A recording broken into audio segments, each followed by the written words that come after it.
السلام علیکم viewers, learn with Amna channel میں آپ کو بہت خوش آمدید۔ آج کا جو میرا ٹاپک ہے وہ ہے آدم ثانی یعنی حضرت نوح علیہ السلام کی حالات زندگی۔ آئے مکمل تفصیل جانتے ہیں اس ویڈیو میں۔ اہل زمین پر شیطان کا راج ہے۔ اللہ تعالیٰ سے مانگی ہوئی مہلت سے فائدہ اٹھاتے ہوئے ابلیس نے پوری قوم کو کفر و شرک میں مبتلا کر دیا ہے۔ گر بت گدھے بن چکے ہیں اور 5 بتوں کو اپنا معبود تصور کر لیا گیا۔ انہی 5 بتوں کو انہوں نے مشکل کشا اور حاجت روا ٹھہرا رکھا ہے۔ قرآن کریم نے ان بتوں کے نام ود، سوا، یغوث، یعوق اور نصر بتائے ہیں۔ سورۃ نوح میں ہے لوگ انبیاء سابقین یعنی ابو البشر حضرت آدم علیہ السلام، حضرت شیث علیہ السلام اور حضرت ادریس علیہ السلام کی تعلیمات کو یکسر بلا چکے ہیں۔ حضرت ادریس علیہ السلام نے تو ان کی بڑھتی ہوئی کافرانہ حرکتوں کے سبب ان سے جہاد بھی کیا تھا، جس کا وقتی طور پر فائدہ بھی ہوا اور لوگ واپس دین حق کی جانب پلٹے۔ لیکن اب تو حضرت ادریس علیہ السلام کو بھی وفات پائے سینکڑوں برس گزر چکے ہیں۔ اولاد آدم کی نافرمانیوں اور شیطان کی مکاری نے کرائے ارض کو کفر، شرک، برائی اور بے حیائی کی گلاسوں سے بھر دیا ہے۔ ابلیس اپنی کارکردگی پر بہت خوش ہے اور ادھر آسمانوں میں فرشتے اہل زمین کی مدہوش حالت اور شیطان کی کامیابی اور اس کے مکر و فریب پر حیران بھی ہیں اور پریشان بھی۔ ان کی نگاہیں بار بار بیت المعمور کی جانب اٹھتی ہیں۔ وہ منتظر ہیں کہ اللہ کب ان کی تباہی بربادی کا حکم نازل فرمائیں گے، لیکن اللہ کے فیصلے تو بڑی حکمت کے ہوتے ہیں۔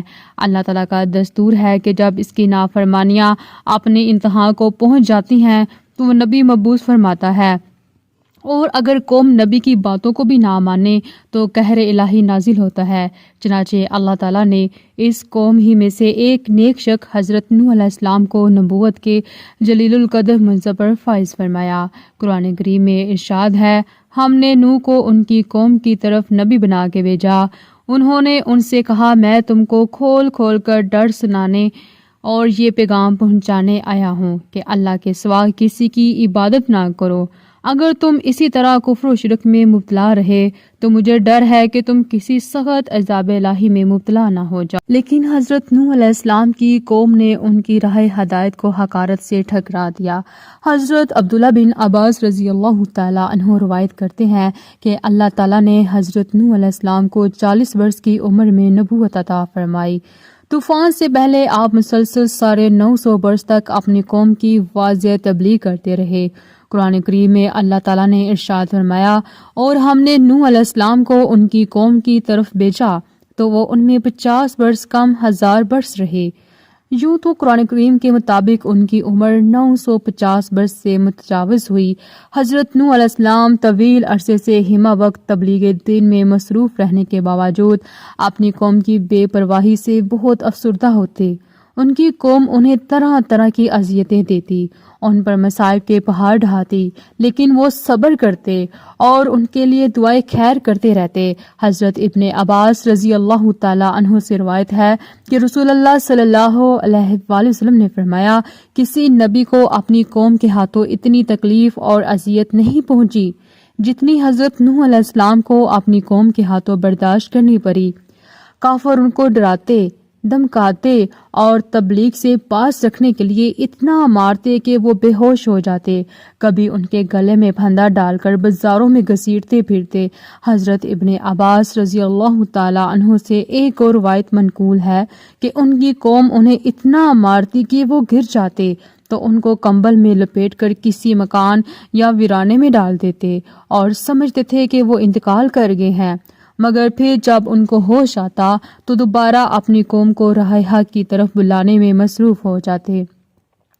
حضرت نوح علیہ السلام کی تبلیغی جدوجہد 950 سال تک جاری رہی۔ رات کی تنہائیوں میں آنسوؤں کے سمندر کے دوران اپنے رب سے قوم کے لیے دعائیں کرتے، اے میرے اللہ، میری قوم نادان ہے، نا سمجھ ہے، اسے معاف کر دے۔ نیز اس دوران اپنی قوم کو ہر ممکن طریقے سے سمجھاتے رہے، کبھی عذاب الہی سے ڈراتے تو کبھی دوزخ کی سختیوں اور جنت کی نعمتوں کا ذکر فرماتے، لیکن قوم ان کا تمسخر اڑاتی، مذاق اڑاتی، گویا وہ کانوں سے بہرے اور آنکھوں سے اندھے ہو چکے تھے۔ صرف 80 لوگ ایمان لائے۔ حضرت نوح علیہ السلام قوم کی بدحالی پر بہت غمگین رہتے، لیکن امید کا دامن نہ چھوڑتے۔ مگر کب تک؟ آخر کار طویل اور سخت ترین کاوشوں کے باوجود وہ لمحہ آ ہی گیا جب آپ قوم سے مایوس ہو کر اپنے رب کے سامنے پیش ہو گئے اور مجبور ہو گئے۔ اللہ تعالیٰ کا قرآن پاک میں ارشاد ہے، نوح نے اللہ سے عرض کی کہ اے اللہ، میں اپنی قوم کو دن رات بلاتا رہا، لیکن وہ میرے بلانے سے اور زیادہ بھاگتے رہے۔ میں نے جب کبھی انہیں تیری بخشش کی طرف بلایا، یعنی توبہ کی جانب، تو یہ اپنے کانوں میں انگلیاں ڈال لیتے، اپنے چہروں کو کپڑوں سے چھپا لیتے اور ضد، تکبر اور غرور کرتے۔ میں نے ان کو اعلانیہ، خفیہ، غرض ہر طرح سے سمجھایا اور کہا کہ اپنے اللہ سے معافی مانگو کہ وہ بڑا معاف کرنے والا ہے۔ وہ تم پر آسمان سے پانی برسائے گا، تمہارے مال اولاد میں ترقی دے گا اور تمہیں باغ عطا کرے گا اور تمہارے لیے نہریں بہا دے گا۔ آخر تم کو کیا ہوا ہے کہ تم اللہ کی عظمت کا اعتقاد نہیں رکھتے، حالانکہ اس نے تم کو کئی طرح سے بنایا ہے۔ کیا دیکھتے نہیں ہو کہ اللہ نے کس طرح 7 آسمان اوپر تلے بنائے ہیں اور ان میں چاند کو خوب جگمگاتا ہوا اور سورج کو چراغ بنایا، اور اللہ ہی نے تم کو زمین سے ایک خاص طریقے سے پیدا کیا، پھر وہ تمہیں اس زمین پر واپس لے جائے گا اور اس سے یکایک تم کو نکال کھڑا کر دے گا۔ اور اللہ نے زمین کو تمہارے لیے فرش کی طرح بچھا دیا تاکہ تم اس کے اندر کھلے راستوں میں چلو۔ نوح علیہ السلام نے کہا، میرے رب، انہوں نے میری بات رد کر دی اور انہوں نے میری پیروی نہیں کی، جو مال اور اولاد پا کر اور زیادہ نامراد ہو گئے۔ ان لوگوں نے بڑا باری مکر کا جال پھیلا رکھا ہے۔ انہوں نے یعنی کہا کہ اپنے معبودوں کو ہرگز نہ چھوڑنا، اور ود اور سوا اور یغوث اور یعوق اور نصر کو کبھی ترک نہ کرنا۔ انہوں نے بہت لوگوں کو گمراہ کر دیا ہے، اور تو بھی ان ظالموں کو گمراہی کے سوا کسی چیز میں ترقی نہ دے۔ آخر وہ اپنے گناہوں کے سبب پہلے غرق کر دیے گئے، پھر آگ میں ڈال دیے گئے، تو انہوں نے اللہ کے سوا کسی کو اپنا مددگار نہ پایا۔ اور نوح علیہ السلام نے دعا کی کہ میرے اللہ، کسی کافر کو روئے زمین پر بسنے والا نہ چھوڑ۔ اگر تو نے ان کو چھوڑ دیا تو یہ تیرے بندوں کو گمراہ کریں گے، اور ان کی نسل سے جو بھی پیدا ہوگا وہ بھی بدکار اور سخت کافر ہی ہوگا۔ اے میرے اللہ، مجھ کو اور میرے والدین کو اور ہر اس شخص کو جو میرے گھر میں مومن کی حیثیت سے داخل ہوا ہے، اور سب مومن مردوں اور عورتوں کو معاف کر دے، اور ظالموں کے لیے زیادہ سے زیادہ تباہی بڑھا دے۔ حضرت نوح علیہ السلام کی گزارشات بارگاہ خداوندی میں قبول فرما لی گئیں، اور اللہ تعالیٰ نے ان کی طرف وحی نازل فرمائی۔ قرآن کریم میں ارشاد ہے، اور نوح کی طرف وحی کی گئی کہ تمہاری قوم میں جو لوگ ایمان لا چکے ہیں ان کے سوا اب اور کوئی ایمان نہیں لائے گا، تو جو کام یہ کر رہے ہیں ان کی وجہ سے غم نہ کھاؤ، اور ایک کشتی ہمارے حکم سے ہمارے روبرو بناؤ، اور ان کافروں سے متعلق اب کوئی گفتگو ہم سے نہ کرنا، کیونکہ یہ سب لازمی طور پر غرق کر دیے جائیں گے۔ ابن کثیر نے لکھا ہے کہ بعض بزرگوں کے مطابق اللہ تعالیٰ نے حضرت نوح علیہ السلام کو حکم بھی فرمایا کہ فلاں درخت اگاؤ جس سے کشتی بنائی جائے گی، تو حضرت نوح علیہ السلام نے وہ درخت اگایا اور 100 سال تک اس کا انتظار کیا، پھر اس کو کاٹ کر چھیلا، ہموار کیا۔ اس میں بھی ایک قول کے مطابق 100 سال اور دوسری قول کے مطابق 40 سال کا عرصہ لگ گیا، واللہ عالم۔ حضرت نوح علیہ السلام کشتی بنانے میں مصروف تھے۔ قوم کے سردار آپ کے پاس سے گزرتے تو ہنستے، مذاق اڑاتے، یہاں تک کہ کشتی تیار ہو گئی، اور جب عذاب الہی کا وقت آیا تو اللہ تعالیٰ نے حکم دیا کہ ہر قسم کے جانوروں کا ایک ایک جوڑا اس میں رکھ لو، اور جو لوگ ایمان لائے ہیں انہیں بھی سوار کر لو۔ حضرت نوح علیہ السلام نے احکام خداوندی کے مطابق سب کو سوار کر لیا اور عبادت الہی میں مصروف ہو گئے۔ آخر کار طوفان کے آثار ظاہر ہونے لگے، اور دیکھتے ہی دیکھتے زمین کے ہر گوشے سے پانی ابلنے لگا۔ آسمان سے قیامت خیز بارش ہر شے کو بہا کر لے جانے کے در پہ تھی، گویا قیامت کا منظر تھا۔ کشتی طوفان کی پہاڑ جیسی اونچی لہروں پر تیر رہی تھی۔ حضرت نوح علیہ السلام نے اپنے بیٹے کنعان کو دیکھا جو ایک اونچے مقام پر موجود تھا۔ انہوں نے کہا اے بیٹے ہمارے ساتھ کشتی میں سوار ہو جا اور کافروں کے ساتھ نہ رہ۔ اس نے کہا ابا میری فکر نہ کرو، میں ابھی اس سب سے اونچے پہاڑ پر چڑھ جاؤں گا اور پانی سے بچ جاؤں گا۔ نوح علیہ السلام نے کہا آج قہر الہی سے کوئی نہیں بچ سکتا۔ اس اثناء میں ان دونوں کے درمیان پانی کی ایک بڑی لہر حائل ہو گئی اور وہ غرق ہو گیا۔ حضرت نوح علیہ السلام نے اپنے رب سے اپنے بیٹے کی مغفرت اور نجات کے لیے عرض کی اے اللہ تو نے میرے گھر والوں کی بخشش کا وعدہ فرمایا ہے تو یہ بیٹا بھی گھر والوں میں ہے۔ اللہ تعالیٰ نے فرمایا اے نوح وہ تیرے اہل میں سے نہیں ہے کیونکہ اس کے اعمال اچھے نہیں ہیں۔ طوفان نوح میں پانی کی لہریں اس قدر بلند تھی کہ انہوں نے روئے زمین کے تمام پہاڑوں کو بھی چھپا لیا تھا۔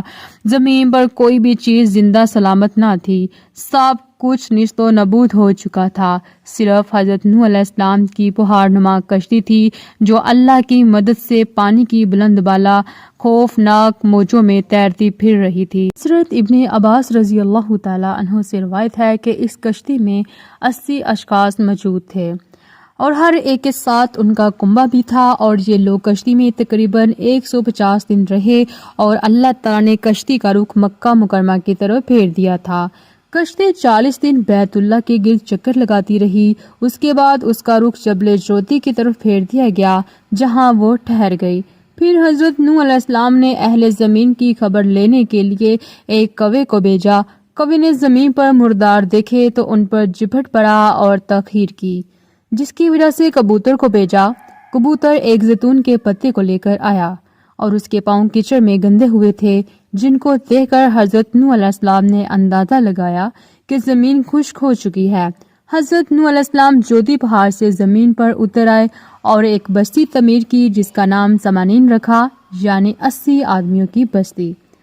حضرت نوح علیہ السلام کا قصہ قصص القرآن کے نہایت ایمان افروز واقعات میں سے ایک ہے، جس کی تفصیل سورۃ نوح کے علاوہ سورۃ اعراف اور بہت سی صورتوں میں آپ کو ملے گی۔ تو حضرت نوح علیہ السلام کا ذکر جو ہے اسلام کے ابتدائی دور میں نازل ہونے والی صورتوں میں شامل ہے۔ یہ اس دور میں نازل ہوئی کہ جب کفار مکہ کی مخالفت شدت اختیار کر چکی تھی، مسلمانوں پر ظلم و ستم کے پہاڑ توڑے جا رہے تھے۔ چنانچہ اللہ تعالیٰ نے اس سورہ مبارکہ کو نازل فرما کر ایک طرح سے کفار مکہ کو ڈرایا کہ اگر وہ راہ راست پر نہ آئے تو ان کا انجام بھی وہی ہو سکتا ہے جو قوم نوح کا ہوا۔ اللہ تعالیٰ نے قوم نوح کو اس کی نافرمانیوں کے سبب طوفان کے ذریعے غرق کر دیا تھا۔ کوئی جاندار شے باقی نہیں بچی۔ کشتی میں موجود افراد اور جانوروں کے سوا ہر چیز نیست و نابود ہو چکی تھی۔ پھر اللہ تعالیٰ کے حکم سے آسمان تھم گیا اور پانی خشک ہو گیا۔ پھر اللہ تعالیٰ نے حکم دیا کہ اے نوح ہماری طرف سے سلامتی اور برکتوں کے ساتھ جو تم پر اور تمہارے ساتھ کی جماعتوں پر نازل کی گئی ہے اتر آؤ۔ چنانچہ حضرت نوح علیہ السلام نے ایک نئی بستی بسا کر دنیا کے کاروبار کو شروع کیا، اسی لیے آپ کو آدم ثانی بھی کہا جاتا ہے۔ اسی طرح مزید اسلامی معلومات کے لیے لرن ود آمنہ چینل کو سبسکرائب کیجیے اور ویڈیو کو لائک کیجیے تاکہ آپ تک میری ویڈیو بآسانی سے پہنچ سکے۔ شکریہ۔